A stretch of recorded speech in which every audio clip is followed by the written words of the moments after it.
Bonjour. Je vais aborder les thèmes et les principes que nous défendons sur la mise en place de systèmes de management dans les entreprises.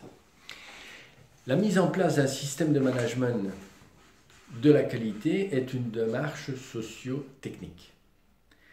La mise en place effective d'un système de management de la qualité constitue immanquablement un acte de changement pour l'entreprise.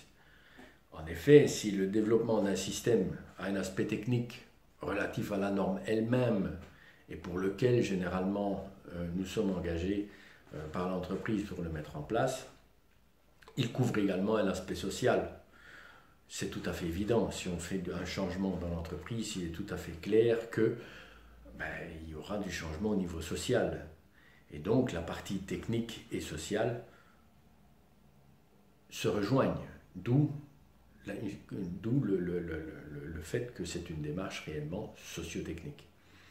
Les structures existantes vont très certainement subir des modifications et de plus, les personnes seront invitées à modifier leur comportement. Donc c'est un des aspects qu'il ne faudra surtout pas négliger dans la mise en place d'un système de management dans l'entreprise.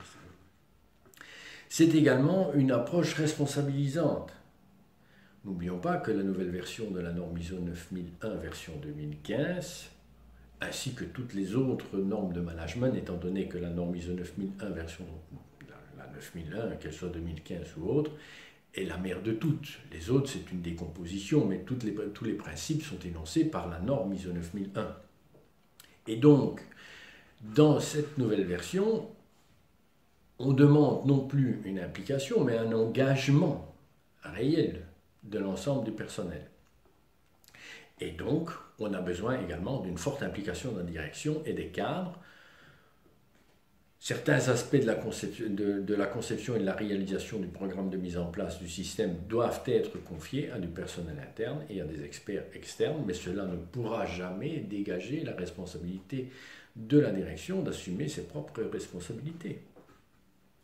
Mise en place d'un système, c'est aussi une approche participative. Encore une fois, il faut démontrer un engagement fort du personnel et donc, pour obtenir un engagement fort du personnel, il faut que le personnel soit également au courant des enjeux, des objectifs que l'on veut atteindre et donc il est indispensable de consulter, d'associer le personnel à la démarche.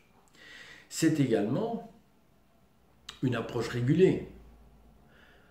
C'est-à-dire que quand on se lance dans la mise en place d'un système de management de la qualité, nous allons, nous, en tant que consultants, découvrir les axes prioritaires et ensuite mettre en place des actions et un planning pour y arriver. Donc, la mise en place d'un système de management requiert, bien entendu, l'utilisation d'outils de gestion de projet et surtout de leur maîtrise.